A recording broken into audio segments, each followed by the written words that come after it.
Hello नमस्कार दोस्तों। तो आज के इस वीडियो में हम झारखंड के प्रीवियस ईयर के क्वेश्चन का तीसरा सेट को डिस्कस करने वाले हैं। तो दोस्तों एक बार हम पूरा क्वेश्चन का पहले ओवरव्यू देते हैं कि कौन कौन सा क्वेश्चन है।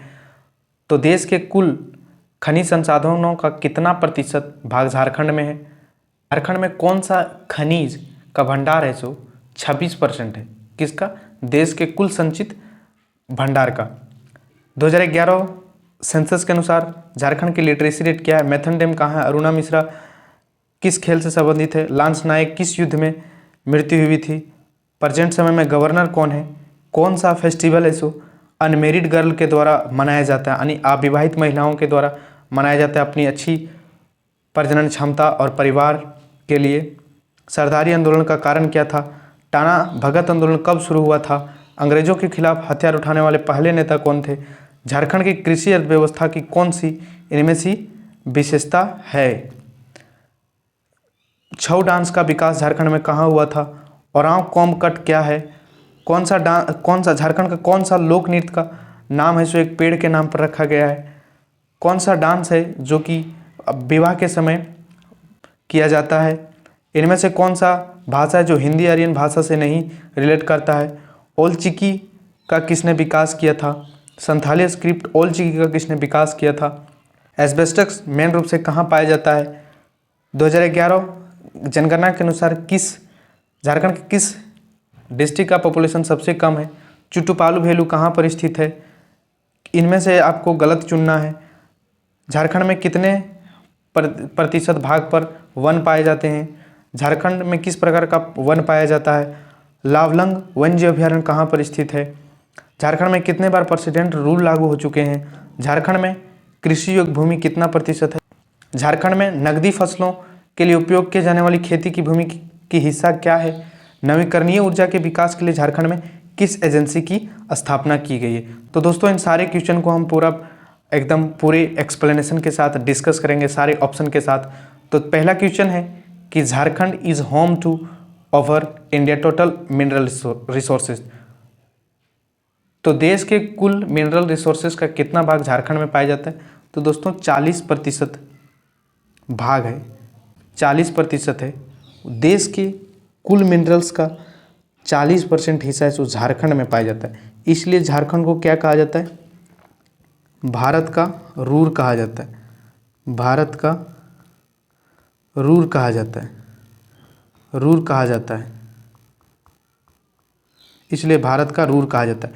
दूसरा नंबर क्वेश्चन है कि झारखंड में किस मिनरल्स का रिजर्व है? सो 26% है। देश के टोटल रिजर्व का 26% है। तो किस मिनरल्स का? तो आयरन्स का रिजर्व है दोस्तों, वो देश के टोटल रिजर्व का 26% है। अब आयरन झारखंड में मुख्य रूप से कहाँ पाया जाता है? तो देखिए आयरन मुख्य रूप से झारखंड में आपका पश्चिमी सिंभू डिस्ट्रिक्ट है, यहाँ पर आयरन सबसे अधिक पाया जाता है। झारखंड के किस डिस्ट्रिक्ट में सबसे अधिक आयरन पाया जाता है? तो पश्चिमी सिंभू में सबसे अधिक आयरन पाया जाता है। और यहाँ पर एक खान है नवा मुंडी की खान, नवा मुंडी की खान। ये क्या है? एशिया का सबसे बड़ा लोहा का खान, एशिया का सबसे बड़ा लोहा का खान। और एक बात और ध्यान में रखनी है कि झारखंड में जितनी सारी लोहे पाए जाते हैं उसमें 99% किस टाइप का लोहा होता है? हेमेटाइट टाइप का, हेमेटाइट टाइप का लोहा होता है। और दोस्तों वेस्ट सिंहभूम में ही चिरिया नामक स्थान पर देश का यानी भारत का सबसे बड़ा लोहा का निक्षेप है। चिरिया नामक स्थान पर लोहा का सबसे बड़ा निक्षेप है। तो क्या है कि लोहा सबसे अधिक वेस्ट सिंहभूम में पाया जाता है। नावामुंडी का खान एशिया का सबसे बड़ा लोहा का खान है। और फिर चिरिया भारत का सबसे बड़ा निक्षेप है। फिर आपका 99% जो झारखंड में लोहा पाया जाता है वो हेमेटाइट प्रकार का होता है। तीसरा नंबर क्वेश्चन है कि 2011 जनगणना के अनुसार झारखंड की लिटरेसी यानी कि साक्षरता दर क्या है? तो दोस्तों ऑप्शन ए 76.24 या ऑप्शन बी 66.41 या ऑप्शन सी 56.42%। तो दोस्तों झारखंड की जो लिटरेसी रेट है वो 66.42 0.21%। यह आपकी 2011 जनगणना के अनुसार। सबसे झारखंड का जो सबसे साक्षर जिला है वो कौन सा है? रांची आपका सबसे साक्षर जिला है, ठीक है। और सबसे कम साक्षर जिला कौन है दोस्तों? पाकुड़ जिला। पाकुड़ जिला आपका सबसे कम साक्षर जिला है। तो देखिए लिटरेसी है, पुरुषों की लिटरेसी कितनी है और महिलाओं की लिटरेसी कितनी?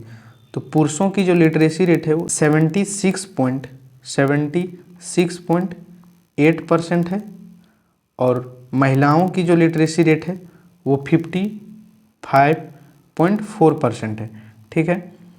तो तीसरा क्वेश्चन हो गया। फोर्थ क्वेश्चन है कि मैथन डैम कहाँ पर स्थित है? तो दोस्तों मैथन डैम गिरिडीह में स्थित है या रांची में या धनबाद में या जमशेदपुर में? तो मैथन डैम आपका कहाँ पर स्थित है? धनबाद में। और ये किस नदी पर बना हुआ है? तो दामोदर की सहायक नदी। कहाँ पर? दामोदर की सहायक नदी बराकर पर ये बना हुआ है। बराकर नदी पर बना हुआ है, ठीक है, बराकर नदी पर। और इस बराकर नदी पर ही धनबाद स्थित है। धनबाद शहर बराकर नदी पर ही स्थित है। मैथन डैम बराकर नदी पर बना हुआ। तो दोस्तों ये मैथन डैम है क्या? दोस्तों ये मैथन डैम है सो आपका भारत का पहला बहुउद्देशीय परियोजना कौन सा है? दामोदर नदी घाटी परियोजना। दामोदर नदी घाटी परियोजना, ठीक है, दामोदर नदी घाटी परियोजना। इसमें टोटल 8 डैम बनाए गए हैं, ठीक है। उसमें से एक आपका मैथन डैम भी है। दामोदर नदी घाटी परियोजना भारत की सबसे पहली बहुउद्देशीय नदी घाटी परियोजना है।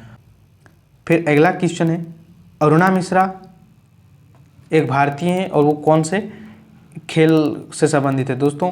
तो ये आपके एक बॉक्सर हैं, ठीक है। 2005 और 4 के जो एशियाई खेले हुए थे उसमें स्वर्ण पदक जीती थी। अरुणा मिश्रा आपके जमशेदपुर के हैं, जमशेदपुर के हैं, जमशेदपुर के हैं, ठीक। 6 नंबर क्वेश्चन है कि लांस नायक अल्बर्ट एक्का किस युद्ध के दौरान इसकी मृत्यु हो गई थी? लांस नायक अल्बर्ट एक्का की युद्ध में लड़ते हुए मृत्यु हो गई थी। तो ऑप्शन ये जो आपका इंडिया पाकिस्तान वार 1971 के समय इनकी मृत्यु हो गई थी और इसी युद्ध के दौरान बांग्लादेश आपका एक नया देश के रूप में निर्माण हुआ था, ठीक है। लांस नायक एक्का के बारे में जानिए। ये झारखंड के परमवीर चक्र प्राप्त करने वाले पहले व्यक्ति हैं। परमवीर चक्र प्राप्त करने वाले पहले व्यक्ति हैं। और दोस्तों लांस नायक अल्बर्ट एक्का से पूछा जाता है कि ये किस डिस्ट्रिक्ट के थे? तो ये गुमला डिस्ट्रिक्ट के थे। कहाँ के थे? गुमला डिस्ट्रिक्ट के। और दोस्तों इसी के सम्मान में गुमला डिस्ट्रिक्ट में एक ब्लॉक का नाम रख दिया गया है Albert Ekka block. Albert Ekka block रख दिया गया है। फिर आपका इसी के समान में का सिमडेगा में इसी के समान में आपका एक सिमडेगा में अल्बर्ट एक्का नामक स्टेडियम है। तो दोस्तों ये टोटल थी इस क्वेश्चन का डिस्कशन। अब इन सभी चीज़ों को आप अपने कॉपी में लिखिए, काफ़ी ज़्यादा महत्वपूर्ण बातें आपको बताया जा रहा है।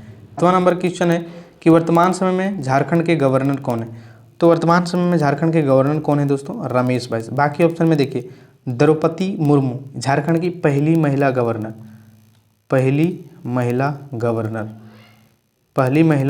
है द्रौपदी मुर्मू। और ये कहाँ की रहने वाली थी दोस्तों? तो ये उड़ीसा की रहने वाली थी। ये काफ़ी बार पूछा जा चुका है कि द्रौपदी मुर्मू कहाँ की रहने वाली थी? तो उड़ीसा की रहने वाली। अब सैयद सिबते रजे ये पहले मुस्लिम गवर्नर थे, झारखंड के पहले मुस्लिम गवर्नर। और प्रभात कुमार झारखंड के पहले गवर्नर थे। 8वां नंबर क्वेश्चन है कि इनमें से कौन सा त्यौहार है जो कि अविवाहित लड़कियों के द्वारा मनाया जाता है? किस लिए? अपनी अच्छी प्रजनन क्षमता, वर्ग के लिए और परिवार के लिए। तो ये कौन सा त्यौहार है? 8वां नंबर का आपका बी जो आपका जावा पर्व है। जावा पर्व है जो विवाहित लड़कियों के द्वारा मनाया जाता है और अपनी अच्छी प्रजनन, वर्ग और परिवार के लिए त्यौहार मनाया जाता है। ये त्यौहार मनाया कब जाता है दोस्तों? भादो महीना में मनाया जाता है। भादो महीने में मनाया जाता है। अब देखिए ये जो कर्मा पर्व है। ये भी भादो महीना में मनाया जाता है, भादो महीना में मनाया जाता है। और इसको क्या कहा जाता है, ये भाई बहन के प्रेम का पर्व है, प्रेम का पर्व है, भाई बहन के प्रेम का ये पर्व है। अब जो बाकी ऑप्शन में जैसे रोहिणी पर्व, रोहिणी पर्व ये झारखंड का कैलेंडर वर्ष का पहला त्यौहार है, कैलेंडर वर्ष का पहला त्यौहार है, पहला त्यौहार है। इसमें क्या किया जाता है कि बीज की बुआई की जाती है, धान के बीज की बुआई की जाती है। इसमें कोई डांस नहीं होता है, ना ही नाच गान होता है इस पर्व में। फिर जो बंधना पर्व है, बंधना पर्व ये आपका कार्तिक अमावस्या में शुरू होता है, कार्तिक अमावस्या में शुरू होता है। और ये मुख्यतः जानवरों से संबंधित पर्व है। किससे? जानवरों से संबंधित पर्व है। और इसमें जानवरों को पूरे कपड़े से और गहनों से सजाया जाता है, कपड़ों और गहनों से सजाया जाता है। तो इन सब चीज़ों को आप नोट डाउन कीजिए दोस्तों, एग्जाम में ये सब चीज़ें ही पूछी जाती है। 9वां नंबर क्वेश्चन है कि सरदारी आंदोलन का क्या कारण था। तो सरदारी आंदोलन, पहली बात जानिए कि सरदारी आंदोलन शुरू कब हुआ था? 1858 ईस्वी से 1870 ईस्वी तक चला था। और इसमें मुंडा सरदार लोग शामिल थे, मुंडा सरदार लोग सम्मिलित थे। तो इसका कारण था कि जो फोर्स्ड लेबर जो इम्प्लीमेंट किया जाता था, यानी ज़बरदस्ती का जो काम करने के लिए किया जाता था, जिसके कारण फार्मर में बहुत ज़्यादा गुस्सा था। फिर मिडिल क्लासों के लिए जो रेंट बढ़ गया था, ये 2 कारण था। तो ऑप्शन डी जो होगा, देखिए ये बी सी, ये डी जो है ये सही है, बोथ बी एंड सी। 10वां नंबर क्वेश्चन है कि ताना भगत मूवमेंट कब शुरू हुआ था। तो ताना भगत मूवमेंट कब शुरू हुआ था? ताना भगत आंदोलन दोस्तों 1914 में शुरू हुआ था। 1913 भी कहीं कहीं दिया रहता है, 1913-14 ये दोनों सम्मिलित रूप से ताना भगत मूवमेंट शुरू हुआ था। दोस्तों इस आंदोलन के बारे में आप जानिए। ये आंदोलन को पहले कुकुख आंदोलन के नाम से जाना जाता था, कुकुख धर्म आंदोलन के नाम से, कुकुख धर्म आंदोलन के नाम से जाना जाता है। ये पूरी तरह से अहिंसा पर आधारित आंदोलन थी, यह हिंसा पर आधारित आंदोलन थी। और ये क्या है? ये पहला आदिवासी अहिंसक आंदोलन था, पहला आदिवासी अहिंसक आंदोलन था। और दोस्तों ये ताना भगत आंदोलन किसके द्वारा शुरू किया गया था? जतरा भगत के द्वारा, जतरा भगत के द्वारा, जतरा भगत के द्वारा ये आंदोलन शुरू किया गया था। 1913-14 में शुरू हुआ था। कुकुख धर्म आंदोलन के नाम से भी जाना जाता था। यह हिंसा पर आधारित पहली आदिवासी आंदोलन था ये।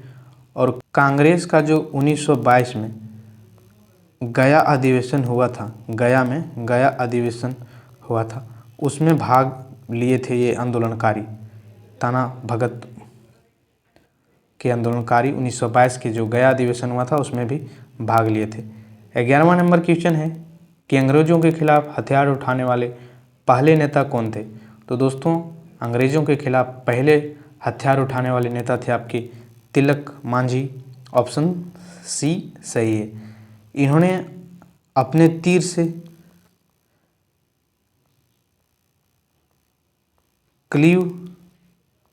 क्लीवलैंड की हत्या कर दिए थे, क्लीवलैंड की हत्या कर दिए थे। और दोस्तों ये क्या करते थे? क्लीवलैंड की हत्या करने के बाद जब अंग्रेज़ों ने इसके सर्च अभियान शुरू किया तो इन्होंने छापामारी युद्ध किया करते थे। और दोस्तों इसको अंग्रेज़ों ने भागलपुर में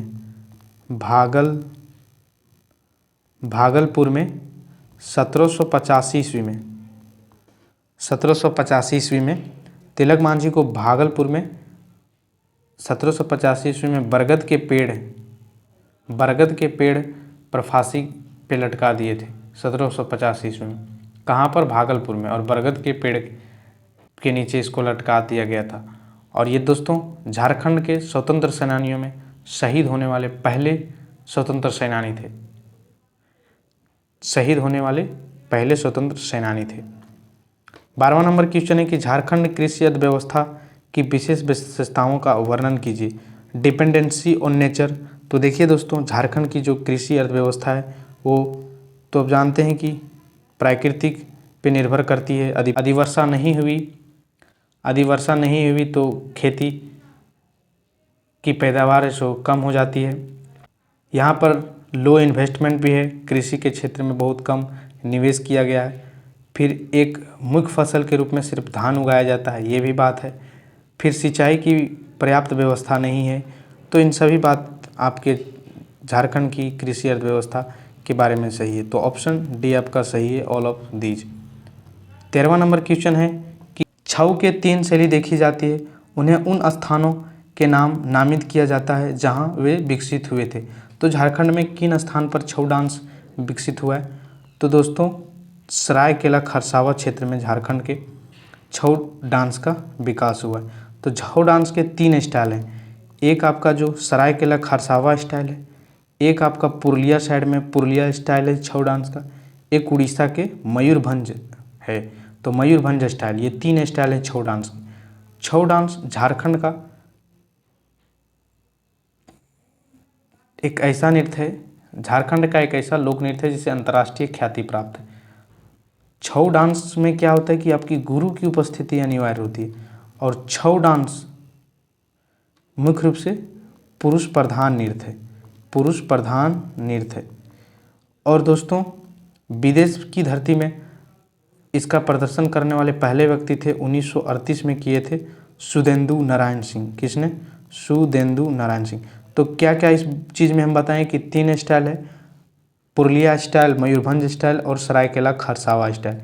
छऊ के 3 डांस है। झारखंड का एक ऐसा नृत्य जिसे अंतर्राष्ट्रीय स्तर पर ख्याति प्राप्त है, और पहला व्यक्ति जिन्होंने अंतर्राष्ट्रीय स्तर पर इसका परफॉर्मेंस दिया था वो 1938 में सुदेंदु नारायण सिंह जी। 14 नंबर क्वेश्चन है, 14th नंबर क्वेश्चन है कि ओरांव कम कट दोस्तों एक पेंटिंग का स्टाइल है, ठीक है। ओरांव कम कट क्या है? एक पेंटिंग का स्टाइल है। 15 नंबर क्वेश्चन है कि किस झारखंड के किस लोक नृत्य का नाम है सो एक पेड़ के नाम पर रखा गया? पैका, कर्मा, छऊ या संथाल। तो कर्मा डांस का है सो नाम एक पेड़ के नाम पर रखा गया। कर्मा दोस्तों ये एक और नाम से भी जाना जाता है, लहुसा डांस के रूप में। लहुसा डांस के रूप में इसमें क्या होता है कि 8 पुरुष और 8 महिलाएं भाग लेती है, 8 पुरुष। और ये कब किया जाता है? सरहुल से शुरू होता है, चैत से शुरू होता है, सरहुल से शुरू होता है सो आषाढ़ी पर्व तक चलता है, आषाढ़ी पर्व तक चलता है। तो सरहुल के चैत से जो शुरू होता है वो आषाढ़ के आषाढ़ी पर्व तक चलता है। 16 नंबर क्वेश्चन है कि यह एक लोक नृत्य है जो शादी के दौरान दूल्हे के परिवार में किया जाता है। तो कौन सा लोक नृत्य है जो शादी के समय किया जाता है? पैका, छऊ, डोमकच या लहुसा। तो दोस्तों ऑप्शन जो सी है, यहाँ पर सी होगा। तो डोमकच डांस है, डोमकच डांस ये आपके शादी के अवसर पर मनाया जाता है। इससे तो ये डोमकच डांस है जो शादी के अवसर पर मनाया जाता है। तो इसको आप याद रखिए कि ये शादी के अवसर पर मनाया जाता है। 17 नंबर क्वेश्चन है कि निम्नलिखित में कौन सा हिंदी आर्य भाषा नहीं है? अंगिका, नागपुरी, कोरबा या सदारी। तो ऑप्शन सी कोरबा है जो हिंदी आर्य भाषा नहीं है। कोरबा दोस्तों कोरबा जनजाति के द्वारा बोली जाने वाली भाषा है, कोरबा जनजाति। कोरबा जनजाति आपका मुख्य रूप से किस क्षेत्र में पाया जाता है? पलामू प्रमंडल में, पलामू प्रमंडल। और झारखंड सरकार द्वारा इसे शिकारी संग्रहकर्ता की संज्ञा दिया गया है, शिकारी संज्ञाकर्ता की। इनके बारे में देखिए, झारखंड में टोटल कितने हैं? 32 आदिवासी हैं, उसमें से 8 ऐसे आदिवासी हैं जो आदिम जनजाति के रूप में जाना जाता है। तो कोरबा एक आदिम जनजाति है, कोरबा एक आदिम जनजाति है, ठीक है। 18वां नंबर क्वेश्चन है कि संथाली स्क्रिप्ट यानी कि संथाली लिपि ओल चिकी का आविष्कार किसने किया था? पंडित रघुनाथ मुर्मू, ब्योमकेश चक्रवर्ती, डॉक्टर नारायण ओरांव या फ्रांसिस एक्का। तो इसकी रचना पंडित रघुनाथ मुर्मू जी ने किए थे। ओलीची की संथाली स्क्रिप्ट है और इसकी रचना पंडित रघुनाथ मुर्मू। ऑप्शन ये सही। तो देखिए, झारखंड की एकमात्र भाषा जिसको 8वें अनुसूची में शामिल किया गया वो है संथाली भाषा। संथाली भाषा, संथाली भाषा। तो संथाली साहित्य का जो पहला बुक था वो क्या था? An introduction to Santhali language. An introduction to Santhali language, ये संथाली साहित्य का पहला बुक था। फिर पहला उपन्यास कौन था? हाड मावक आतो। क्या? हाड मावक आतो पहला उपन्यास था। और पहला समाचार पत्र कौन सा था? पहला जो समाचार पत्र था वो होड़ संवाद, पहला समाचार पत्र। तो पहला जो साहित्य था संथाली साहित्य का वो था an introduction to Santhali language.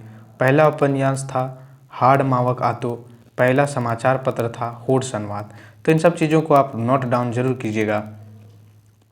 19 number question है कि एस्बेस्टस के जो माइंस है वो मुख्य रूप से निम्नलिखित में किन जिलों में पाया जाता है? Option A Koderma, option B Giridih, option C Pakur या option D both A and B. तो दोस्तों एस्बेस्टस के खान कोडरमा और गिरिडीह में पाए जाते हैं। ऑप्शन डी सही है। ऑप्शन डी सही है, ठीक है। और एस्बेस्टस से आपका क्या बना? एस्बेस्टस का यूज होता है वो छत बनाने में, घर के छत बनाने में यूज होता है, छत बनाने में। 20 नंबर क्वेश्चन है कि 2011 जनगणना के अनुसार किस राज्य का पॉपुलेशन सबसे कम है? तो खूंटी का, लातेहार का, पाकुड़ या लोहरदगा। तो सबसे कम जो जनसंख्या है 2011 जनगणना के अनुसार वो लोहरदगा की। सबसे अधिक जनसंख्या कहाँ की है? रांची डिस्ट्रिक्ट की। रांची डिस्ट्रिक्ट की सबसे अधिक जनसंख्या है। और दोस्तों ये लोहरदगा और खूंटी इन दोनों के बारे में एक विशेष बात जानिए, पड़ोसी स्टेट के सीमा को टच नहीं करते। झारखंड के 2 ऐसे डिस्ट्रिक्ट हैं जो अपने पड़ोसी स्टेट की सीमा को टच नहीं करते हैं। कौन कौन सा? खूंटी और लोहरदगा। और दोस्तों झारखंड के निर्माण होने के बाद जो पहला डिस्ट्रिक्ट बना था वो लातेहार। लातेहार किससे कट के बना हुआ है? पलामू से कट के। खूंटी किससे बना हुआ है? रांची से। तो इन सब चीज़ को भी आप ध्यान में रखिए। दोस्तों 21वां नंबर क्वेश्चन है कि the famous Chutupalu valley known as a Lalki Ghati is located in this district. तो प्रसिद्ध चुटुपालू घाटी जिसको ललकी घाटी के नाम से भी जाना जाता है किस डिस्ट्रिक्ट में स्थित है? तो ये रामगढ़ डिस्ट्रिक्ट में स्थित है। रामगढ़ डिस्ट्रिक्ट में ये चुटुपालू वैली फेमस क्यों है? दोस्तों यहाँ पर 1858 ईस्वी में शेख भिखारी को और टिकैत उमराव सिंह को इसी घाटी के एक वट वृक्ष के निकट फांसी की सज़ा दे दी गई थी। शेख भिखारी और टिकैत उमराव सिंह को इसी चुटुपालू वैली में एक वट वृक्ष के नीचे फांसी की सज़ा दे दी गई थी। तो इसलिए चुटुपालू वैली बहुत ही ज़्यादा प्रसिद्ध है। दोस्तों ये रामगढ़ में स्थित है। रामगढ़ में आपका पतरातू डैम स्थित है। रजरप्पा का छिन्नमस्तिका मंदिर भी आपका रामगढ़ में स्थित है। 22वां नंबर क्वेश्चन है कि आप इनमें से कौन सा यानी कि गलत रिलेट किया गया है? तो बैद्यनाथ टेम्पल आपका देवघर में, ये सही है। तपोवन रामगढ़ में, ये दोस्तों गलत है। हल्दी घाटी टेम्पल ये आपका गुमला में है। जगन्नाथ टेम्पल रांची, ये भी सही। लेकिन तपोवन है ये आपका देवघर में ही है। कहाँ पर है? देवघर में। यहाँ बहुत सारी छोटी छोटी पहाड़ियाँ और गुफाएं हैं तपोवन में। 23 नंबर क्वेश्चन है कि झारखंड के कुल एरिया के कितने प्रतिशत भाग पर वन पाए जाते हैं? वन पाया जाता है तो 29.61% लैंड पर वन स्थित है। सबसे अधिक वन किस डिस्ट्रिक्ट में है? वेस्ट सिंहभूम में सबसे अधिक वन है। उसके बाद लातेहार में, उसके बाद चतरा में। बट परसेंटेज वाइज सबसे ज़्यादा वन कहाँ पर है? प्रतिशत वाइज सबसे ज़्यादा वन आपका चतरा में। और सबसे कम वन कहाँ पर है? सबसे कम वन क्षेत्र आपका जामताड़ा में है। जामताड़ा के बाद देवघर, देवघर के बाद धनबाद। तो इन सब क्षेत्रों में सबसे कम वन है। सबसे कम जामताड़ा में। 24 नंबर क्वेश्चन है कि इनमें से कौन सा झारखंड में वन पाया जाता है? ट्रॉपिकल ह्यूमिड डिसिडुअस, ट्रॉपिकल ड्राई डिसिडुअस या माउंटेन फॉरेस्ट। तो उष्णकटिबंधीय आर्द्र वन, उष्णकटिबंधीय शुष्क पर्णपाती वन या पर्वतीय वन। तो ये सारे वन हैं जो झारखंड में पाए जाते हैं। ऑप्शन डी सही है। झारखंड में आपका सदाबहार वन नहीं पाया जाता है, सदाबहार वन नहीं पाया जाता। 25 नंबर क्वेश्चन है कि लावलंग वन्य अभयारण्य कहाँ पर स्थित है? तो लावलंग वन्य अभयारण्य देवघर, चतरा, बोकारो या गढ़वा। दोस्तों लावलंग वन्य अभयारण्य आपका चतरा डिस्ट्रिक्ट में स्थित है। चतरा में अब कौन कौन सा फेमस साइट है? तो देखिए चतरा में आपका भद्रकाली मंदिर है, भद्रकाली मंदिर है, भद्रकाली मंदिर है, कालेश्वरी मंदिर है, कालेश्वरी मंदिर है, सहस्त्र बुद्ध मंदिर है, और क्या है यहाँ पर? यहाँ पर आपको मिलेगा एक कोल्हुआ पहाड़ी, कोल्हुआ पहाड़ी। चतरा के बारे में जानते हैं कि ये सबसे छोटा संसदीय क्षेत्र है। कोल्हुआ पहाड़ी, एक डुमेर सुमेर जलप्रपात भी यहाँ पर है। फिर है कि झारखंड के गठन होने के बाद झारखंड में कितना बार राष्ट्रपति शासन लागू किया गया है? 26 नंबर क्वेश्चन है। तो कितना बार राष्ट्रपति शासन लागू हो चुका है झारखंड में? दोस्तों झारखंड में 3 बार राष्ट्रपति शासन लागू हो चुका है। झारखंड के पहले मुख्यमंत्री थे जिन्होंने अपना फुल टर्म कंप्लीट किया 5 वर्ष, वो है आपके रघुवर दास जी। इससे पहले किसी ने पूरा 5 साल कंप्लीट नहीं किया हुआ है। अच्छा, जो राष्ट्रपति शासन लागू होता है वो किसी राज्य में किस आर्टिकल के तहत? आर्टिकल 356 के तहत। 27 नंबर क्वेश्चन है, झारखंड में कृषि योग्य भूमि कितना लाख हेक्टेयर है? तो ऑप्शन बी जो है 38 लाख हेक्टेयर है जो झारखंड में वो कृषि लायक भूमि है। 28वां नंबर क्वेश्चन है कि झारखंड में कृषि का परफॉर्मेंस क्या है? The agriculture performance of Jharkhand. तो देखिए झारखंड में कृषि का जो परफॉर्मेंस है वो काफ़ी गिरा हुआ है। राष्ट्र की जो एवरेज उत्पाद है उससे काफ़ी कम है। तो ऑप्शन बी जो है आपका much lower than the national average, राष्ट्र की औसत से काफ़ी कम है। 29वां नंबर क्वेश्चन है कि झारखंड में जो नकदी फसलों के लिए उपयोग किए जाने वाली खेती की गई भूमि का हिस्सा क्या है? झारखंड में नकदी फसलों के लिए उपयोग की जाने वाली खेती की गई भूमि का हिस्सा क्या है? तो 5% ही दोस्तों, 5% पर ही झारखंड में नकदी फसल किया जाता है। 30वां नंबर क्वेश्चन है कि नवीकरणीय ऊर्जा के विकास के लिए झारखंड में किस एजेंसी की स्थापना की गई थी? नवीकरणीय ऊर्जा के विकास के लिए दोस्तों ऑप्शन जो देखिए ऑप्शन सब यहाँ पर ये होगा, ये बी, ये सी। JREDA की स्थापना की गई थी। कब की गई थी? 19 फरवरी 2001 को। JREDA का पूरा फुल फॉर्म क्या है? Jharkhand renewable energy development authority, Jharkhand renewable development authority, ये इसका पूरा फुल फॉर्म है। तो दोस्तों ये था पूरा टोटल क्वेश्चन। आई होप कि आपको काफ़ी कुछ सीखने को मिला होगा इस वीडियो से। Thanks for watching. जय हिंद दोस्तों।